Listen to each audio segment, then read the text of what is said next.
Hello everyone, welcome back to our channel. तो कैसे हैं आप लोग? आई होप सभी अच्छे होंगे। आज हम बात कर रहे हैं आज की जो ये वीडियो होगी आपकी, इसमें रीजनिंग भी है, इसमें जो फेमस इंडियन बुक्स हैं उसके बारे में भी है, और साथ ही साथ गांधी जी, औरोबिंदो, सावित्रीबाई फूले जी, इनसे रिलेटेड कुछ अच्छे क्वेश्चन आपको मिलेंगे। और साथ ही साथ आपको इस ये जो वीडियो है इसमें क्वेश्चंस मिलेंगे जितने भी ई पोर्टल वाले हैं, जो ई शिक्षा से रिलेटेड हैं, दूरस्थ शिक्षा यानी कि मूक वगैरह से रिलेटेड हैं, ये क्वेश्चन आपके इसमें डाले गए हैं। आईसीटी से रिलेटेड क्वेश्चन है, वेब 2.0 से रिलेटेड क्वेश्चन है। आईसीटी से रिलेटेड क्या क्या इंपॉर्टेंट चीज़ें हैं वो हैं, पीपीटी पावर पॉइंट वगैरह भी कुछ कहीं मिल सकता है आपको, स्लाइड्स वगैरह, और जैसे कि आपका ओपन एजुकेशन रिसोर्सेज जो होते हैं इनसे रिलेटेड। ठीक है, ये सारे क्वेश्चन भी इसमें हमने डाले गए हैं। डिजिटल जितने भी प्लेटफॉर्म से ज़्यादातर उनसे भी क्वेश्चन इस वीडियो में हैं।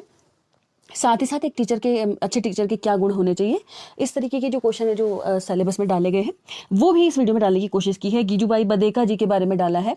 साथ ही साथ ये जो आप कह सकते हैं जितने भी हमारे रविन्द्रनाथ टैगोर जी जो हैं, कि जिसे किसी ने वेदांता खोला, किसी ने कुछ खोला, इस तरीके की चीज़ें भी इसमें डाली गई हैं। ठीक है, तो आई होप आप लोगों को ये वीडियो पसंद आएगी। स्टार्ट करते हैं आज के क्वेश्चन से।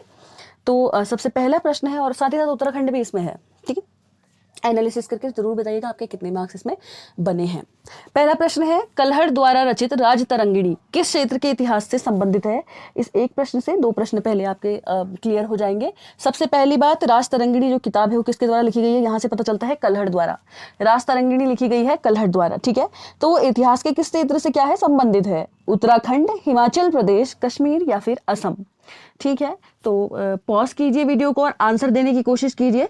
तो इसका आंसर है सी, कश्मीर से क्या है, ये रिलेटेड है। कल्हड़ द्वारा जो रचित राज तरंगिणी है, इन्होंने इतिहास जो मतलब कहीं आप कह सकते हैं क्षेत्र का इतिहास इन्होंने उठाया था, वो है कश्मीर का इलाका। ठीक है, तो आई होप ये क्वेश्चन आप लोगों को समझ में आया होगा। बढ़ते हैं अगले प्रश्न पे। अगला प्रश्न हमारे पास रीजनिंग से है। आयत जैसे पंचकोण से संबंधित है, वैसे ही भुजा कोण से होगी, कर्ण परिधि से होगी, त्रिभुज आयत से होगा, या इनमें से कोई नहीं। ठीक है, तो देखिए आई होप आप लोग समझ सकते हैं, आयत पंचकोण से है। आयत जो कि आप लोगों को पता है क्या होता है, आमने सामने की भुजाएं इसकी बराबर होती है, ये पंचकोण से है। तो भाई अगर हम इस अनुसार देखें तो इसका आंसर क्या बनेगा? तो देखिए त्रिभुज क्या हो जाएगा, आयत से रिलेटेड। ठीक है, जैसे 4 भुजाओं वाली चीज 5 से रिलेटेड है, तो 3 भुजाओं वाली चीज 4 से रिलेटेड हो जाएगी। इस तरीके से हमारे क्वेश्चन बन गया। बढ़ते हैं अगले प्रश्न पे। अगला प्रश्न हमारे पास है, अब ये हिस्ट्री से क्वेश्चन है उत्तराखंड की। चंपावत में राजबुंगा नामक किला किस चंदवंशी राजा द्वारा बनाया गया था? साथ ही साथ इससे रिलेटेड कुछ बातें कर लेते हैं पहले। तो देखिए, राजबुंगा नामक किला भाई है कहाँ? चंपावत में। इसे क्वेश्चन से दो क्वेश्चन यहाँ से क्लियर हो रहे हैं। राजबुंगा किला है चंपावत में। ठीक है, और साथ ही साथ किसने बनाया था, किस ऐसा भी पेपर बना सकता है, किस वंशी शासक द्वारा बनाया गया था? तो चंदवंशी राजा द्वारा बनाया गया था। ठीक है, तो क्या होगा इसका आंसर? कौन से राजा द्वारा ये बनाया गया था? विक्रमचंद, रामचंद, कृष्णचंद या फिर सोमचंद? तो राजबुंगा का जो किला है वो सोमचंद के द्वारा बनाया गया है। ठीक है, साथ ही साथ सोमचंद जो है, क्या ये चंद्रवंश के संस्थापक हैं? जरूर बताइएगा कमेंट में। ठीक है, बढ़ते हैं आगे अगले प्रश्न पे। अगला प्रश्न हमारे पास है, जिम कॉर्बेट नेशनल पार्क स्थापित किया गया था कहाँ और कब? 1940 में, 1935 में, 1936 में, इनमें से कोई नहीं। ठीक है, तो जिम कॉर्बेट जो नेशनल पार्क है, आई होप आप लोगों को पता भी होगा, सबसे पुराना माना जाता है, 1936 में बनाया गया था, और है कहाँ? रामनगर में स्थित है। ठीक है, शुरुआत में हेली नेशनल पार्क के नाम से भी बहुत फेमस था, फिर रामगंगा नेशनल पार्क भी कर दिया गया। कभी कभी बीच में नाम इसका बदला जाता है, तो पेपर में जाने से पहले अपग्रेड होकर जरूर जाना। क्यों? क्योंकि जैव विविधता सिलेबस में है। जैव विविधता के अंतर्गत जितने भी नेशनल पार्क हैं, साथ ही साथ राष्ट्रीय उद्यान हैं, ये सभी उसके अंतर्गत कहीं ना कहीं, रामसर स्थल हैं, ये सभी उसके अंतर्गत कहीं ना कहीं आ जाएंगे। ठीक है, बढ़ते हैं अगले प्रश्न पे। अगला प्रश्न हमारे पास है, आज का होमवर्क क्वेश्चन देके जा रही हूँ कि ये जो कॉर्बेट नेशनल पार्क है कितने वर्ग किलोमीटर में फैला है? कमेंट में जरूर बता देना। ठीक है, और कितने जिलों को होके लगता है? ऑप्शन भी दे दे रही हूँ, 2, 3, 5 या फिर 1। बढ़ते हैं अगले प्रश्न पे। एक सफल अध्यापक का सर्वाधिक महत्वपूर्ण कार्य होता है परीक्षा उत्तीर्ण करने में बालकों की सहायता करना, अच्छा खिलाड़ी बनने हेतु बालकों की सहायता करना, बालकों में चिंतन योग्यताओं का विकास करना, या बालकों में पुस्तकों के प्रति प्रेम पैदा करना। तो एक सफल अध्यापक किसे मानेंगे आप? एक सफल अध्यापक, खुद को सोचिए, अगर आप एक अध्यापक के तौर पर सफलता हासिल की है तो आपके द्वारा आपके विद्यार्थियों में क्या गुण आप डालेंगे? खाली परीक्षा उत्तीर्ण करने में सहायता करेंगे उसकी। अच्छा, खिलाड़ी बनने के लिए उसमें चिंतन योग्यताओं का विकास करेंगे या पुस्तकों के प्रति प्रेम पैदा करेंगे। तो याद रखिएगा, अगर आप बालकों में चिंतन योग्यताओं का विकास पैदा करेंगे ना, तो उसके स्वभाव में चीजें आने लगेंगी, वो चीजें करना चाहेगा ज्यादा खुल के। ठीक है, तो ऑप्शन नंबर सी क्या हो जाएगा, हमारा राइट आंसर हो जाएगा। ठीक है, बढ़ते हैं अगले प्रश्न पे। अगला प्रश्न हमारे पास है, कक्षा शिक्षण में विद्यार्थी तब तक ध्यान केंद्रित नहीं करेंगे जब तक उनमें क्या नहीं होगा, जिज्ञासा पैदा नहीं की जाएगी, उनमें कड़ा अनुशासन नहीं होगा, उनसे प्रश्न नहीं पूछे जाएंगे, श्यामपट्ट का प्रयोग नहीं किया जाएगा। तो याद रखिएगा, अगर उनमें जिज्ञासा ही नहीं पैदा होगी तो आप उनका ध्यान केंद्रित कर ही नहीं सकते हैं। याद रखिएगा, अगर मैं आपको यूट्यूब पे आ रही हूँ, खाली कुछ भी अपने मन से गलत सलत पढ़ा दे रही हूँ, गलत सलत पढ़ा देने का कहने का मतलब यह है सिलेबस में है ही नहीं, मैं पढ़ाई जा रही हूँ, एक ही चीज को मैं 6 बार पढ़ा दे रही हूँ, आपका इंटरेस्ट खत्म होने लग जाएगा। आपका इंटरेस्ट कब बने रहेगा, आपकी जिज्ञासा किस टॉपिक पे ज्यादा है, अभी जो टॉपिक आपने नहीं पढ़ा है, जिस टॉपिक में आपको डाउट है, अगर वो चीजें आपकी क्लियर की जाएंगी तो आपका इंटरेस्ट बना रहेगा क्लास में। इसी तरीके से बच्चों के साथ भी होता है। अगर हम बच्चों को खाली बोर होने वाला कंटेंट देते रह रहे हैं, उनको मतलब क्लास में हम पढ़ा रहे हैं, एक ही चीज को 6 बार बोल रहे हैं, लेकिन उसको समझाने की कोशिश नहीं कर रहे हैं, प्रैक्टिकल उसकी एप्लीकेशन क्या है ये नहीं समझा रहे, तो बच्चे को समझ में नहीं आएगा। ठीक है, बढ़ते हैं आगे। अगला प्रश्न, गांधी जी की बुनियादी शिक्षा योजना दूसरे किस नाम से विख्यात हुई। यहां से आप याद रखेंगे, पहली बात, गांधी जी के द्वारा क्या दी गई थी, बुनियादी शिक्षा दी गई थी। ठीक है, नई तालीम, बुनियादी शिक्षा, वर्धा योजना, सब जानने माने शब्द हैं जो गांधी जी से रिलेटेड हमें याद रखने हैं। वोकेशनलाइजेशन यानी कि व्यवसायीकरण या ज्ञान कौशल के बारे में बात भी यही करते हैं। साथ ही साथ काठियावाड़ पोरबंदर में जन्म, याद ही होगा आपका। ठीक है, पूरा नाम महात्मा गांधी जी का क्या है, कमेंट सेक्शन में बताइएगा। वर्धा शिक्षा योजना, प्रारंभिक शिक्षा योजना, साबरमती शिक्षा योजना, उपरोक्त सभी। तो गांधी जी की बुनियादी शिक्षा योजना वर्धा शिक्षा योजना के नाम से क्या हुई है, प्रख्यात हुई है। ठीक है, बढ़ते हैं अगले प्रश्न पे। अगला प्रश्न हमारे पास है, छोटे बच्चों को कोई विषय वस्तु याद कराने का आप सबसे अच्छा उपाय क्या समझते हैं। मन ही मन में समझ लेना, ध्यान से याद करना, बार बार दोहरा कर याद करना या दिमाग में बैठा लेना। छोटे बच्चों के लिए बार बार दोहरा कर याद कराने की टेक्निक दी जाती है। अच्छा, आप लोग कहेंगे हमारे सिलेबस में कहाँ से आ गया, तो एक टॉपिक देखिएगा आपके सिलेबस में है, लेवल्स ऑफ लर्निंग या लेवल्स ऑफ टीचिंग क्या होती है, 3 तरीके की है ना, मेमोरी लेवल, अंडरस्टैंडिंग लेवल और रिफ्लेक्सिव लेवल। वहां से ये क्वेश्चन उठाया गया है, छोटे बच्चों को सिखाने के लिए कौन सा लेवल आएगा, तो मेमोरी लेवल आता है। छोटा बच्चा जो होता है वो क्या होता है, बार बार दोहरा की चीजों को रेपिटेटिव तरीके से, रोट मेमोराइजेशन, रट्टाफिकेशन से क्या करता है, सीखता है, क्योंकि उस टाइम पे प्रक्रिया ही वो है उसको सिखाने की, कुछ कुछ चीजें ऐसी हैं। ठीक है, धीरे धीरे फिर उसकी समझ विकसित होती है, तो बोध वाले स्तर के थ्रू से समझाया जाता है। बढ़ते हैं आगे। नेक्स्ट प्रश्न हमारे पास है, ऑपरेशन ब्लैक बोर्ड उस अभियान का सांकेतिक नाम है जो प्राथमिक विद्यालयों में मूलभूत सुविधाएं उपलब्ध कराता है, श्यामपट्ट की सुविधा उपलब्ध कराता है, शिक्षकों द्वारा श्यामपट्ट के सही प्रयोग का हेतु प्रशिक्षण प्रदान करता है, या प्रत्येक बच्चे को शिक्षा प्रदान करवाता है। तो ऑपरेशन ब्लैक बोर्ड है क्या, 1986 की जो आपकी एजुकेशन पॉलिसी आई थी उसके अंतर्गत इसके तहत बात की गई थी कि देखिए जो छोटे बच्चे हैं उनके लिए बेसिकली था कि ब्लैक बोर्ड वगैरह और सभी तरीके की सुविधाएं जो एक स्कूल में होनी चाहिए वो उपलब्ध कराना इसके अंतर्गत कहीं ना कहीं था। ठीक है, तो क्या हो जाएगा आंसर, तो इसका राइट आंसर क्या हो जाएगा, प्राथमिक विद्यालयों में मूलभूत सुविधाएं जो है वो उपलब्ध करवाना क्या था, ऑपरेशन ब्लैक बोर्ड का क्या था भाई, सांकेतिक नाम, और मतलब काम भी था एक तरीके से आप समझ सकते हैं। बढ़ते हैं आगे। अगला प्रश्न है, आप देखते हैं कि कक्षा शिक्षण के दौरान कोई छात्र पढ़ाई की ओर ध्यान नहीं दे रहा है, आप ऐसी स्थिति में क्या करेंगे, उस छात्र को डांटेंगे, उसे चेतावनी देने के बाद कक्षा के बाहर निकाल देंगे, पढ़ाते समय उससे प्रश्न पूछते रहेंगे ताकि उसका ध्यान जो है पढ़ाई में लगा रहे, और लास्ट में उसको स्पष्ट बता देंगे कि या तो वो ध्यान दे या कक्षा से बाहर चले जाए। तो क्या किस तरीके का आप मतलब व्यक्तित्व रखेंगे, क्या बोलेंगे आप। तो देखिए हमें तो बच्चे को क्या करना है, किसी भी तरीके से पढ़ाई में लगाना है, तो पढ़ाते समय उससे प्रश्न पूछते रहेंगे ताकि उसका ध्यान पढ़ाई में लगा रहे। बढ़ते हैं अगले प्रश्न पे। अगला प्रश्न हमारे पास है, मिड डे मील कार्यक्रम प्राथमिक स्कूलों के लिए किस वर्ष प्रारंभ किया गया। देखिए मिड डे मील योजना आई थी, आप लोग को पता ही होगी, कब आई थी, 1993 में, 1990 में, 2000 में या 1955 में। तो क्वेश्चन भी करेंगे, साथ ही साथ थोड़ा एडिशनल बातें भी कर लेंगे। ठीक है, 1995 में 1995 में ये योजना वैसे जनरली आई थी हमारी, क्या, मिड डे मील। ठीक है, तो ध्यान दीजिएगा 1995 में इसको पूरे भारत में क्या कर दिया गया था, शुरुआत कर दी गई थी। बात करूं अगर 1955 की, तो 1955 में भी एक चीज़ हुई थी, यहाँ पे ऑप्शन इसमें गलत दिया हुआ है, 1995 इसका राइट आंसर होगा। 1955 की अगर मैं बात करूँ तो 1955 से 56 के आसपास क्या हुई थी, घोषणा हो गई थी 1955 के आसपास कि ये मिड डे मील योजना चलाई जाएगी, लेकिन 1995 में 1995 में पूरे भारत में इसकी शुरुआत कर दी गई थी। साथ ही साथ एक और चीज़ बता देती हूँ, तमिलनाडु उसको शुरू करने वाला पहला राज्य भी बना था 1962 के अप्रॉक्स। ठीक है, अब आगे बढ़ते हैं, बात करते हैं अगले प्रश्न की। तो याद रखिएगा 1962 में तमिलनाडु ने शुरुआत कर दी थी, क्योंकि भाई बात तो पहले 1955-56 से ही शुरुआत हो गई थी ना कि होनी है, तो सबसे पहले तमिलनाडु ने शुरुआत कर दी थी, लेकिन अगर पूरे भारत की बात आएगी तो 1995 में। ठीक है, मिड डे मील कार्यक्रम जो हुआ है, यहाँ पे ऑप्शंस के हिसाब से अगर आप देखेंगे 1955 में इसके बारे में खाली घोषणा हुई थी, 1962 चूंकि ऑप्शन में नहीं है तो 1955 यहाँ पे राइट, 1995 होता तो उसे राइट माना जाता है कि प्राथमिक स्कूलों के लिए इसका प्रारंभ किया गया। बढ़ते हैं अगले प्रश्न पे। शिक्षा से मेरा तात्पर्य है बालक और मनुष्य को के शरीर, मस्तिष्क और आत्मा में पाए जाने वाले सर्वोत्तम गुणों का चहुमुखी विकास। ये कथन किसका है, किसके द्वारा कहा गया है? गांधी जी का, टैगोर का, स्वामी विवेकानंद का या अरस्तु का? तो ये जो कथन है गांधी जी के द्वारा कहा गया है। ठीक है, याद रखिएगा। बढ़ते हैं आगे। ठीक है, परंपरागत, रूढ़िगत तथा कठोर विधियों व विचारों को शिक्षा में लाकर एक लचकदार समाज में एक लचकदार शिक्षा की आवश्यकता है। ये विचारधारा किसकी है? प्रयोजनवादी, आदर्शवादी, अस्तित्ववादी या फिर प्रकृतिवादी? तो परंपरागत, रूढ़िगत, इस तरीके की बात जो है याद रखिएगा, इस तरीके के विचारों को शिक्षा में लाके एक लचकदार समाज में लचकदार शिक्षा की आवश्यकता है। ये विचारधारा किसकी हो सकती है? तो इसका राइट आंसर प्रयोजनवादी माना गया है। ठीक है, बढ़ते हैं आगे। शिक्षा का अधिकार अधिनियम आरटीई से संबंधित कौन सा कथन सत्य है? आरटीई जो है तो इसका जो अधिनियम था भारतीय संसद द्वारा 4 अगस्त 2009 को पारित किया गया। दूसरा है 2002 में 86वें संविधान संशोधन, यानी कि 6 से 14 वर्ष की आयु के बच्चों के लिए मुफ्त और अनिवार्य शिक्षा को मौलिक अधिकार बना दिया गया, ना कि मौतिक। ठीक है, यहाँ पे मौतिक लिखा है।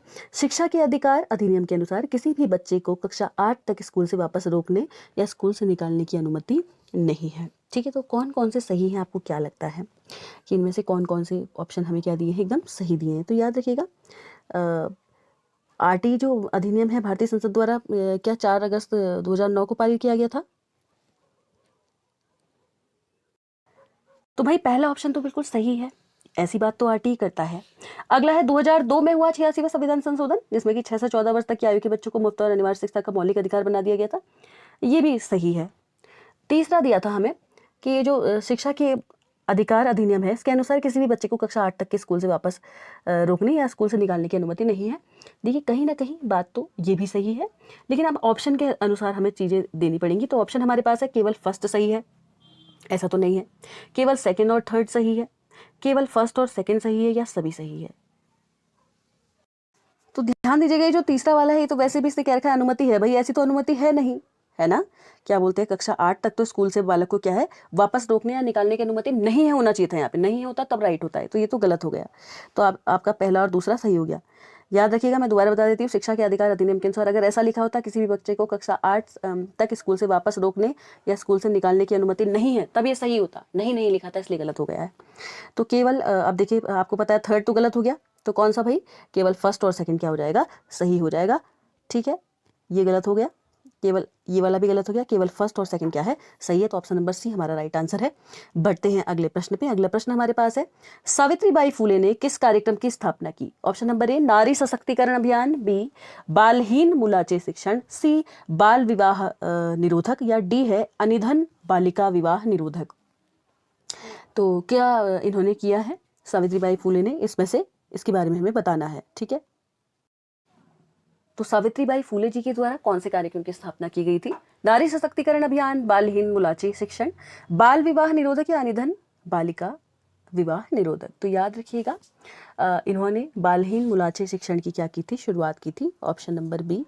ठीक है, बढ़ते हैं अगले प्रश्न पे। सावित्रीबाई फुले जो थी, इनका जन्म कब हुआ था? 1831, 1841, 1835 या 1839? तो इनका जो जन्म था वो 3 जनवरी 1831 को हुआ था। ठीक है, याद रखिएगा, महाराष्ट्र के 17 जिले के नायगांव में हुआ था, ये मैंने आपको पहले बताया भी था। तो आंसर क्या हो जाएगा, 1831। ठीक है, याद रखिएगा 3 जनवरी 1831 को इनका जन्म हुआ है। ठीक है, पिताजी का नाम भी बता देते हैं, खंडोजी नेवसे। माता का नाम है लक्ष्मीबाई। सावित्रीबाई फुले जो थी, इनका विवाह 1841 में किसके साथ हुआ था? ज्योतिराव फुले जी के साथ हुआ था, ये भी याद रखिएगा। और 1897 के आसपास इनकी क्या हो गई थी? मृत्यु हो गई थी। क्या? प्लेग रोग के कारण। ठीक है, बढ़ते हैं आगे। बाल मंदिर नामक विद्यालय की स्थापना किसने की थी? सावित्रीबाई फुले, गांधी जी ने, कीजूबाई बदेखा ने, या फिर स्वामी विवेकानंद जी द्वारा? तो इसका राइट आंसर हो जाएगा कीजूबाई बदेखा जी। साथ ही साथ इनके बारे में कुछ एडिशनल बातें कर लेते हैं। कीजूबाई बदेखा जी जो थे, इनका पूरा नाम था गिरिजा शंकर भगवान जी बदेखा। ठीक है, गुजराती भाषा के लेखक भी थे और आप लोग को पता भी होगा, शिक्षक बने। छोटे बच्चों को इन्होंने पढ़ाने में बहुत ज़्यादा इंटरेस्ट लिया। मॉन्ट्रेसी मेथड से और मॉन्ट्रेसी से बहुत ज़्यादा प्रभावित भी थे साथ ही साथ। ठीक, बढ़ते हैं आगे। अगला प्रश्न है, दिवस स्वप्न किसकी कृति है? सावित्रीबाई फुले की, टैगोर की, गीजूबाई बदेखा की, या स्वामी विवेकानंद की? तो याद रखिएगा, ये किसकी कृति है भाई?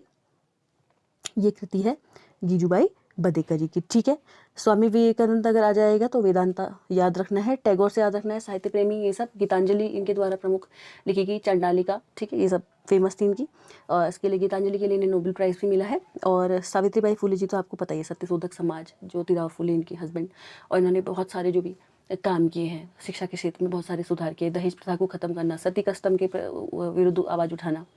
ठीक है, बहुत सारे कार्य इनके द्वारा किए गए। बढ़ते हैं आगे। अगला प्रश्न है, विश्व भारती के संस्थापक कौन थे? अरविंदो, मदन मोहन मालवीय, रविंद्रनाथ टैगोर, या महात्मा गांधी जी? ठीक है, तो विश्व भारती जो था, ये इसकी स्थापना जो की थी वो रविंद्रनाथ टैगोर जी के द्वारा की गई थी। ठीक है, और रविंद्रनाथ टैगोर जी ने 1921 में क्या किया था? पश्चिम बंगाल में शांति निकेतन नगर में की थी। ठीक है, इसकी स्थापना कलकत्ता में इनका जन्म हुआ था, ये आप लोगों को पता ही है। आगे बढ़ते हैं। रीजनल एंड सोसाइटी पुस्तक के लेखक कौन हैं? रूसो, एस राधाकृष्णन, सी अरविंदो, या रविंद्रनाथ टैगोर? चूंकि देखिए किताबें हमारे सिलेबस में हैं ऑटोमेटिकली, और ये सब पेडागोगी के अंतर्गत विभाग है इसका, तो ये महत्वपूर्ण हो जाता है पेपर के नज़रिए से। राधाकृष्णन द्वारा लिखी गई थी। ठीक है, बढ़ते हैं आगे अगले प्रश्न पे। Massive open online course MOOCs किस प्रकार का कार्यक्रम है? वेब आधारित दूरस्थ शिक्षा, वेब आधारित कंप्यूटरीकृत शिक्षा, ए व बी दोनों, या उपरोक्त में से कोई नहीं? तो पहली बात तो मूक का full form massive open online courses. दो तरीके के होते हैं, मैंने आप लोगों को पहले बताया था, ऑप्शन में बता दे रही हूँ। सी मूक्स, एक्स मूक्स, सी मूक्स, पी मूक्स, सी मूक्स, जेड मूक्स, या वाई मूक्स, सी मूक्स। तो कमेंट सेक्शन में बता दीजिएगा क्या राइट आंसर है। तो जो मैसिव ओपन ऑनलाइन कोर्सेज आपके होते हैं मूक्स, ये वेब आधारित दूरस्थ शिक्षा भी होते हैं, साथ ही साथ ये वेब आधारित कंप्यूटरीकृत शिक्षा जो है, ये तो भाई नहीं है। तो वेब आधारित दूरस्थ शिक्षा क्या है? हमारा मोक्ष है। इसके अंतर्गत याद रखिएगा कोर्सेरा और फ्यूचर लर्न, ये सब प्लेटफॉर्म भी इसके अंतर्गत कहीं ना कहीं आते हैं मोक्ष के अंदर। ठीक है, बात बढ़ते हैं अगले क्वेश्चन पे। शिक्षा का वह घटक क्या कहलाता है जिसे शिक्षकों एवं छात्रों दोनों को दूर से और आमने सामने ज्ञान हस्तांतरित करने एवं प्राप्त करने में सहायता करने के लिए डिज़ाइन किया गया है? ठीक है, एक शिक्षा का घटक है जो कि डिज़ाइन किया गया है किस चीज़ के लिए? ताकि शिक्षक और छात्र अगर एक दूसरे से दूर भी हैं तो सामग्री क्या कर सकते हैं? स्थानांतरित कर सकते हैं। ई कोर्स, ई पोर्टफोलियो, ई सामग्री, या फिर ई कंटेंट और ई शिक्षा। तो आई होप आपको नाम से ही समझ में आ गया होगा, कोर्स, पोर्टफोलियो और शिक्षाएं नहीं, ये ई सामग्री है। ई सामग्री को क्या कर सकते हैं? अगर आप दूर भी हैं तो एक दूसरे के थ्रू क्या कर सकते हैं? एक्सचेंज कर सकते हैं। बढ़ते हैं अगले प्रश्न पे। अगला प्रश्न हमारे पास है, किसी शैक्षणिक या अन्य खोज सामग्री का आकलन करने, प्रतिक्रिया निर्दिष्ट करने, एकत्र करने और उसे चिन्हित करने इत्यादि का तकनीकी उपकरण कहलाता है? ई असाइनमेंट, ई कंटेंट, ई नेटवर्क, या फिर ईमेल? ठीक है, तो अगर आपको कोई खोज सामग्री है, उसका आकलन करना है, उसकी प्रतिक्रिया को रखना है, आपको एकत्र करना है, तो ये किसके अंतर्गत आएगा? ये आता है आपका ई असाइनमेंट के अंदर। ठीक है, ई असाइनमेंट इसका राइट आंसर हो जाएगा। ये ईमेल नहीं होता, ई नेटवर्क भी नहीं होता, और ई कंटेंट भी नहीं होता। बढ़ते हैं अगले प्रश्न पे। ईमेल का full form electronic mail.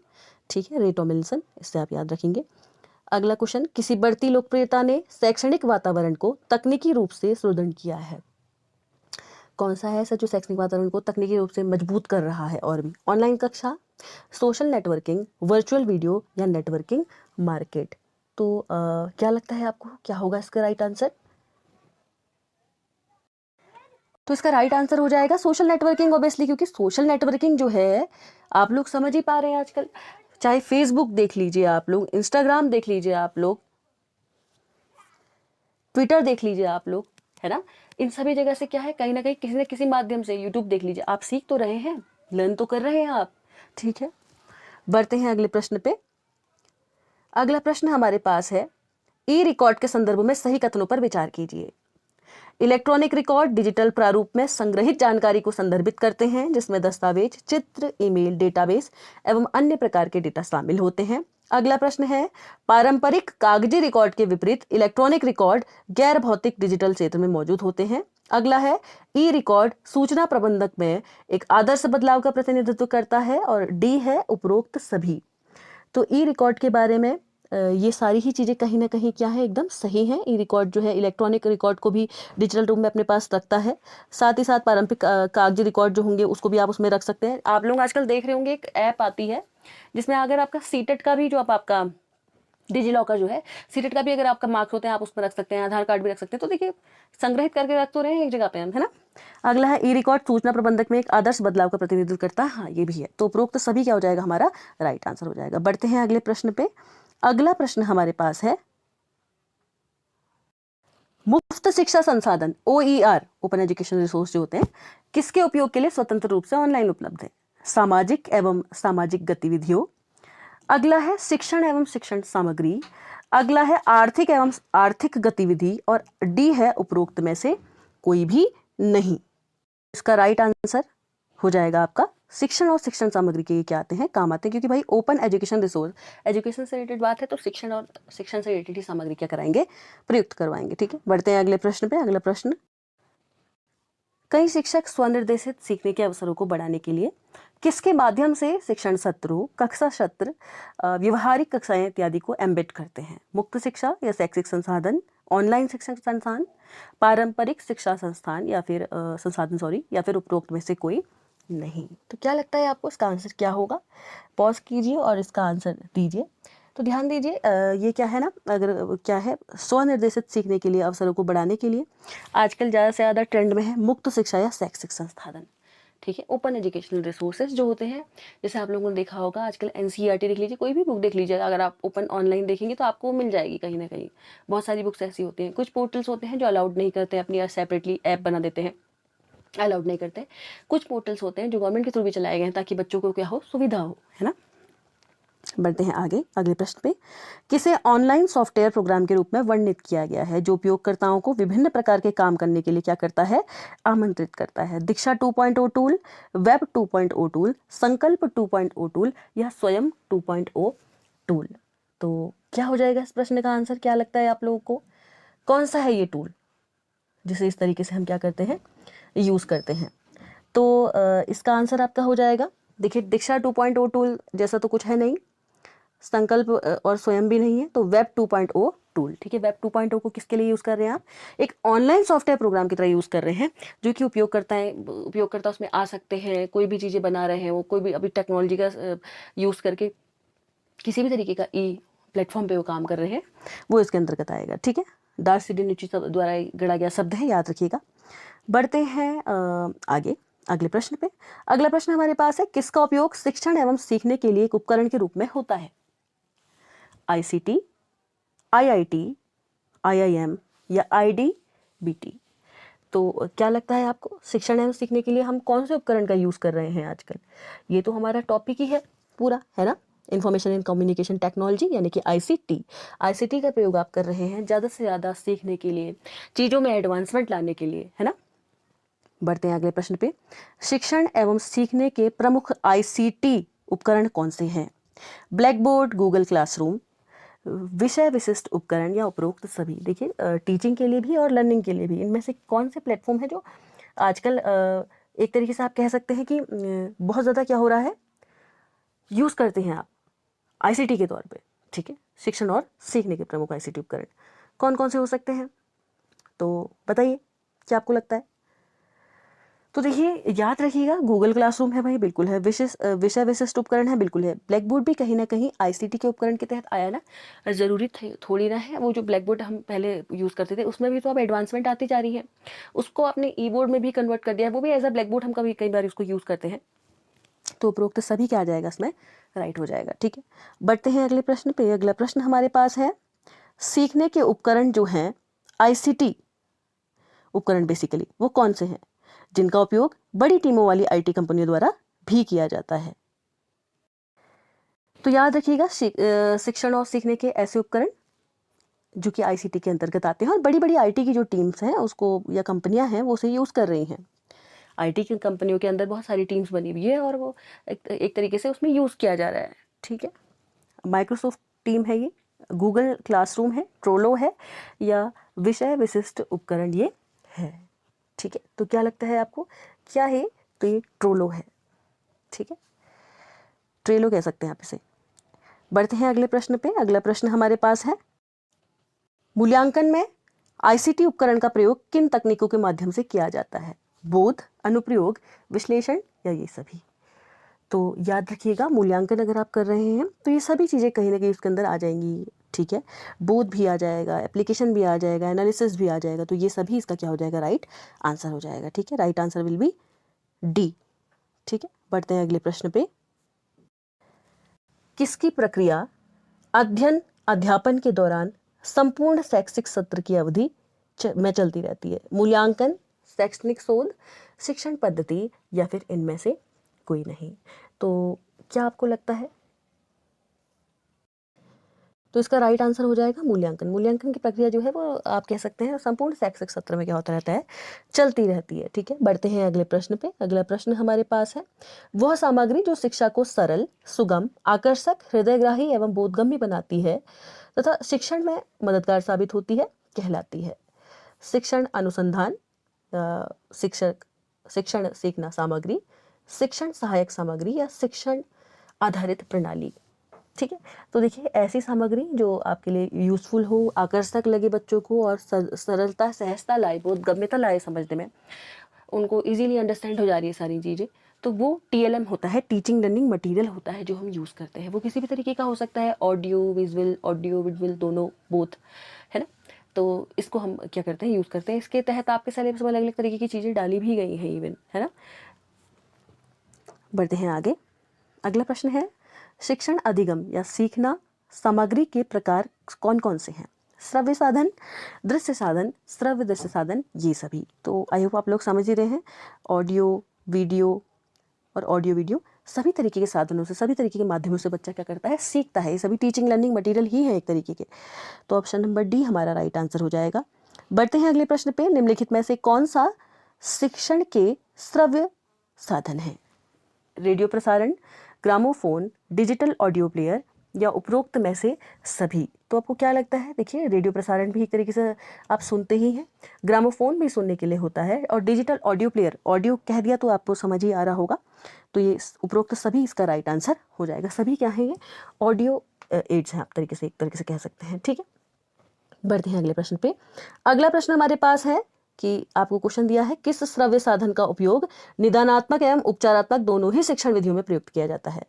Tape recorder, radio प्रसारण, डिजिटल ऑडियो प्लेयर या फिर ग्रामोफोन? तो पॉज कीजिए और आंसर देने की कोशिश कीजिए। क्या लगता है आपको कि इनमें से क्या हो सकता है? तो इसका आंसर है टेप रिकॉर्डर। ठीक है, टेप रिकॉर्डर क्या है, निदानात्मक और उपचारात्मक दोनों ही शिक्षण विधियों के लिए क्या करा जाता है, इसका यूज़ किया जाता है। ठीक है, तो 20 आई होप आपको क्वेश्चन समझ में आ ही रहा होगा। अगला प्रश्न हमारे पास है, निम्न में से कौन सा दृश्य साधन है? स्लाइड्स, ग्रामोफोन, फोनोग्राफ रिकॉर्ड या मैग्नेटिक टेप रिकॉर्डिंग? ठीक है, तो पॉज कीजिए और आंसर दीजिए। तो फोनोग्राफ भी आपका ऑडियो है, ग्रामोफोन भी और मैग्नेटिक भी। स्लाइड्स आपका क्या है, दृश्य साधन आपका इनमें से स्लाइड्स है। तो ऑप्शन नंबर ए आपका क्या हो जाएगा, राइट आंसर हो जाएगा। ठीक है, बढ़ते हैं अगले प्रश्न पे। और अगला प्रश्न हमारे पास है, निम्न कथनों पर विचार कीजिए। श्रव्य साधन में सुना और देखा जाता है, दृश्य साधन में देखने के साथ साथ सुना भी जा सकता है, श्रव्य दृश्य साधन में केवल सुना जाता, देखा नहीं जाता है, उपरोक्त में से कौन सा असत्य है या सत्य है, इस तरीके की बातें हमें करनी है।